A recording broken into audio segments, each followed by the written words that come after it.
Hello everybody, Nurgleprobe here, and welcome to another deck profile video. Today we're talking about my favorite deck currently in Standard, which is Speedray.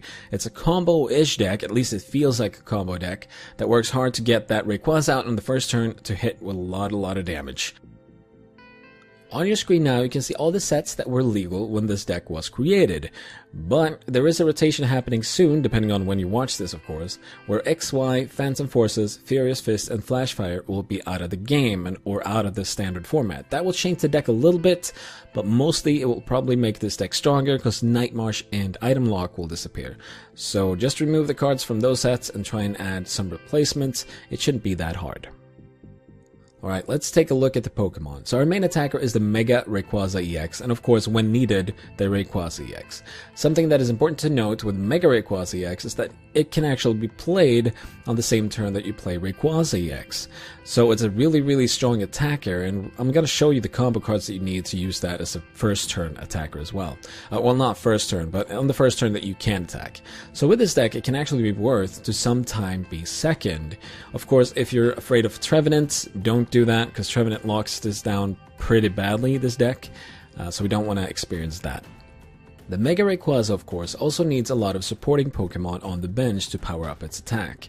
So that's why we play a lot of Shaman EXs to basically draw the cards that we need, and because it's super strong, I mean, it's super good, but this is one of the few decks that actually play 4 and can do so consistently.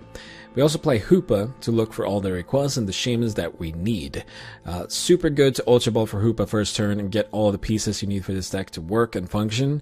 And even finding 2 Rayquazas and a Shaman can be super worth on the first turn to fill up the bench and draw a new hand. After that comes the Mew, the most confusing card in this deck probably to most people. Mew for one is a bench filler, but secondly it's actually a free retreat Pokemon. So you can put this active early, or you switch with it to get 1 extra card with Shaman and so on, and then still be able to retreat. It's just one of those versatile cards that I feel do good, even though it's not good itself. It's not an attacker, it doesn't do anything special in the deck, but it's there to fill the deck out, still be able to attack, and can still retreat into the things we actually need to retreat into, and I really like that. The next card in the deck, which also combos well with Mew actually, is Jirachi. Jirachi is used to deal with double Colorless energies and double Dragon energies. So, 2 energies that are really popular right now in the Standard because of Night March and because of Darkrai Giratina and so on. And this just means that we can put Mew active and use Jirachi's attack without having to worry about Jirachi being killed or knocked out. And this way we can also, the turn after, use Shaman's attack to bounce Mew back to our hand and get those energies back. That might not always be the best thing, but if you're low on energies, it might be something that you have to do. So it's definitely a very versatile combo here with our basic Pokemon that are non-EXs. Moving on to our non-supporter trainer cards. As you can see, the trainer setup is not that uncommon. We play Ultra Balls, we play Trainer's Mail, we play Via Seeker, just like any other deck really. Spirit Link, Skyfield, and Mega Turbo are 3 cards that are different. Of course we play Spirit Link because we want to be able to evolve without skipping a turn. And Spirit Link in this deck is very important if you want to get that first turn knockout or first attacking turn knockout.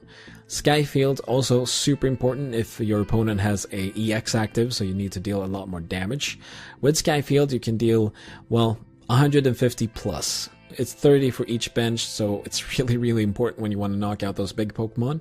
But even without Skyfield, you deal 150 damage in 1 attack, which is actually fine, but getting that 1 turn knockout feels super good.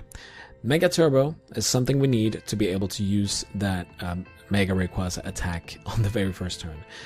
So use Mega Turbo and a double Colorless energy, get the 3 energies you need.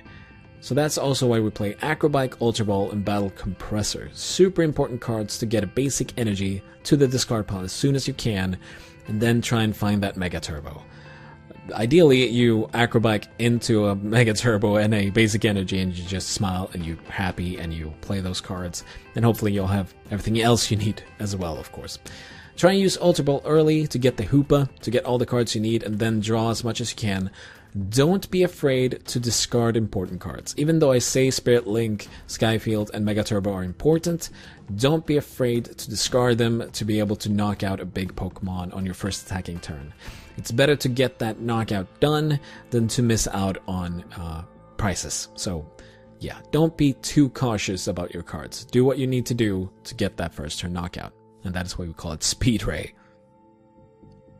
To move on to our supporters, there's nothing too surprising here. We play Sycamore for the draw power, we play Lysander to snipe things from the bench, we play Hexmaniac to get through pesky safeguard abilities.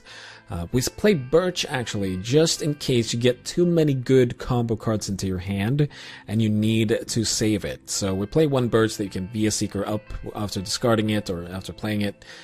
Just so that we can make sure to save those cards. Same goes with AC. It's to bounce an active, it's to bounce a Hoopa, it's to bounce a Shaman, to do whatever you need to do to get a Pokemon out of the way or to get their ability to trigger again. Super important cards. Every single support card here is just to help you win as soon as possible. Nothing that is really too tricksy or anything. Just win. Just get that combo. Just hit with that Mega Rayquaza. And now last and definitely least, we'll look at the energies. We play Psychic Energy to use the Mew attacks, to use the Hoopa attacks. Don't ever use the Hoopa attack though, because if you do, you're probably losing. The Double Colorless Energy, of course, to use the Rayquaza attack and Shaman as well. We can also put it on Mew to use the bounce with Shaman from our bench and so on.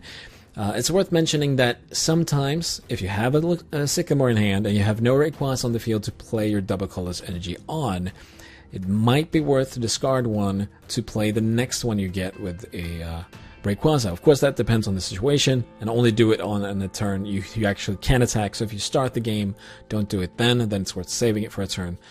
But if you're trying to get the knockout on that very turn, it's worth discarding and find the next one to put it on a Rayquaza.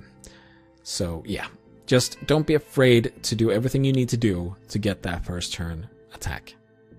And of course, we're ending the video with the full deck list. Thank you for watching this. I am Nurgleprobe. I hope you enjoyed.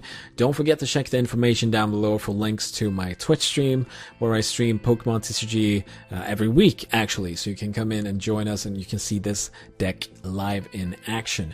Don't forget to hit the like button if you did. Subscribe if you want more TCG content in the future.